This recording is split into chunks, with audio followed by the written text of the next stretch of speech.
It began with a letter that seemed absurd on its face, but carried a threat sharp enough to pierce through my calm. Karen, the self-proclaimed ruler of our neighborhood and the most bloated face of the HOA, had declared that my ranch was no longer mine. According to her, it now belonged to the community under a newly passed HOA annexation bylaw. I remember standing at my mailbox, reading the words over and over, my hands trembling with both fury and disbelief.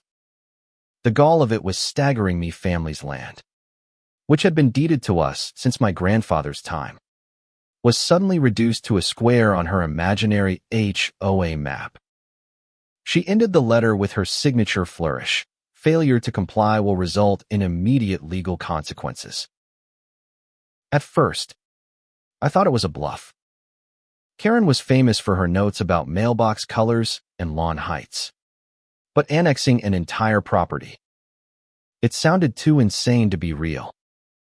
Then came the surveyors. 2 men in bright vests arrived one morning, stepping onto my field with their equipment, talking about community expansion. I stormed out to confront them, demanding to know who had authorized this trespass. They glanced at each other before reluctantly admitting that Karen herself had filed paperwork claiming the land was now under HOA jurisdiction. My blood boiled. She wasn't bluffing. She was waging war. I wasted no time.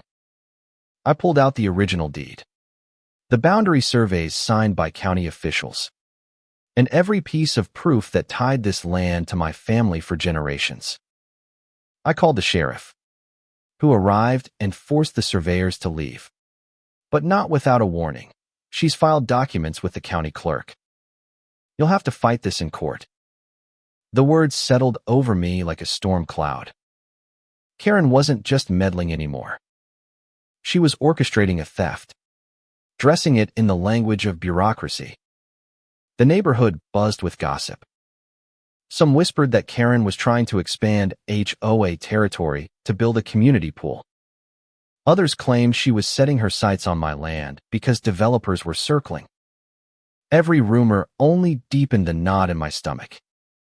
The truth revealed itself days later when a neighbor, red-faced with anger, showed me a flyer Karen had distributed at the last HOA meeting.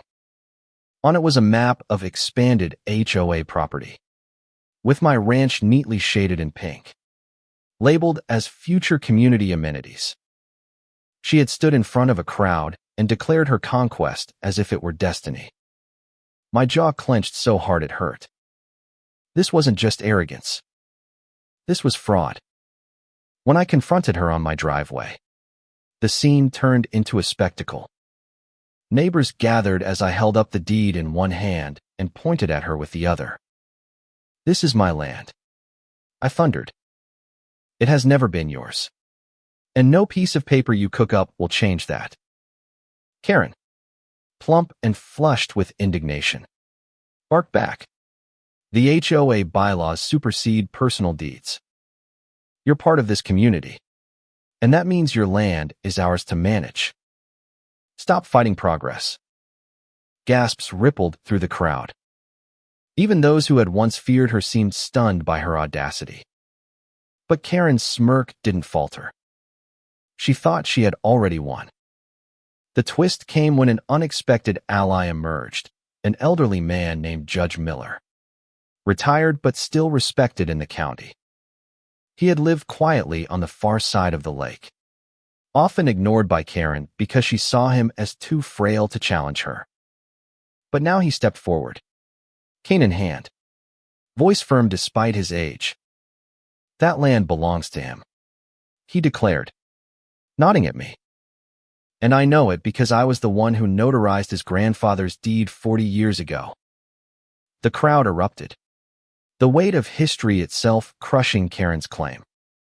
She stuttered, tried to shout him down, but her words fell flat against the authority in his voice. Still, Karen pressed on, forcing the matter into court. She strutted into the courtroom weeks later in a blazer stretched too tight, her entourage of HOA loyalists trailing behind her like a royal court. She piled documents onto the table, waving them dramatically for the judge to see. These bylaws clearly state, she screeched, that all properties adjacent to HOA territory are subject to annexation. His land is adjacent. Therefore, it is ours. Her voice dripped with smug certainty, as though she had already claimed victory. I waited, letting her dig her own grave. When it was my turn, I stood with calm resolve and handed the judge my deed, the original surveys, and notarized statements from county officials. This land predates the HOA, I said firmly. Its ownership has never been in question until she manufactured this fraud. No bylaw can override a legal deed. My lawyer slid forward evidence of Karen's flyers, her forged maps, and her distribution of fraudulent claims. The judge's face hardened with every page he turned.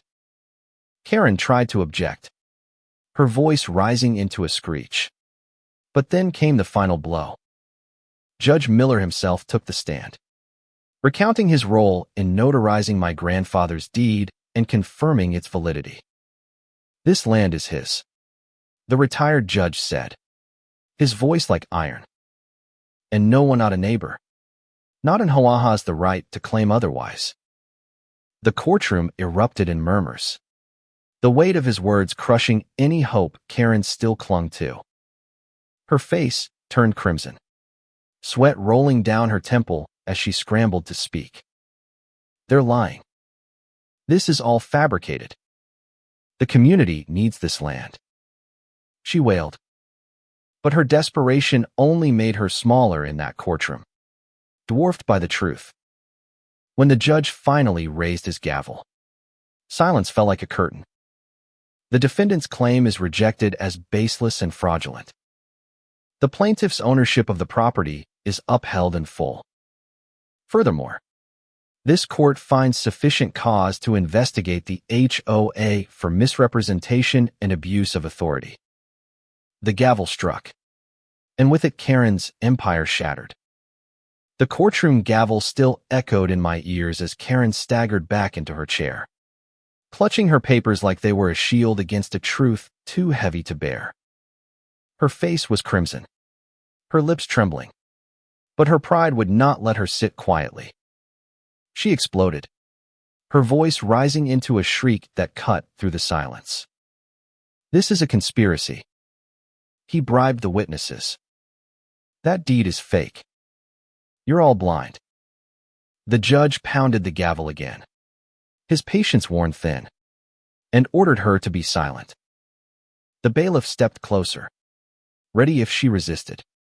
But Karen's fury dissolved into sobs as she realized the courtroom was no longer her stage, it was her reckoning. The fallout began instantly.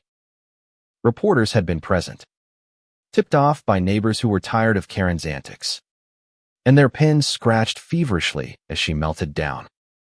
By the time the evening news aired, her tantrum was headline footage, playing on repeat as commentators shook their heads at the audacity of a woman who thought HOA bylaws could trump state law.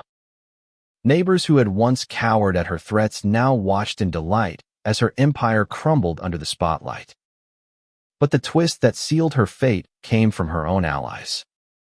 The HOA vice president, a thin, nervous man named Richard, requested a private audience with investigators. Within hours he flipped, handing over emails and text messages that revealed Karen's entire scheme. She hadn't just tried to annex my land, she had been plotting to expand HOA boundaries for months, mapping out which properties to target next, promising developers lucrative contracts once she succeeded. The annexation of my ranch was just the beginning of her empire-building fantasy. The evidence was damning: forged signatures, fake survey maps, even drafts of letters threatening homeowners with eviction if they resisted. She was no misguided neighbor. She was the architect of a con. When the news broke, Neighbors filled the street outside her house, their voices louder than her once terrifying threats. Some held signs. Others shouted chants, all demanding her resignation. Windows lit up as people who had hidden behind curtains for years now stood shoulder to shoulder, united in defiance. Karen tried to appear on her porch, wagging her finger, shouting that they were all ungrateful. But she was drowned out by the roar of a community finally free. Her reign of fear had collapsed into a chorus of justice. Back in court, the judge did not stop at rejecting her claim. He referred the case to the district attorney, citing evidence of fraud, forgery, and abuse of power. The HOA board, stripped of leadership, voted unanimously to dissolve under the weight of scandal. Karen sat through it all like a deflated balloon, her eyes darting wildly as if searching for a way out. But every door had closed. The final blow came when the judge turned to me and spoke words that still burn bright in my memory. Your family's land stands protected by law, unbroken by deception. Let this be a reminder that truth, once revealed, is stronger than any false authority. Karen wailed as deputies escorted her from the courtroom, her cries echoing through the halls. You can't do this to me. I built this neighborhood. You'll regret this. But her voice was no longer the roar of a queen, it was the whimper of someone stripped of her crown. The courtroom, filled with neighbors, erupted into applause. Not for me alone, but for the justice that had finally silenced her. In the weeks that followed, the neighborhood transformed. Without the HOA's chokehold, people breathed easier.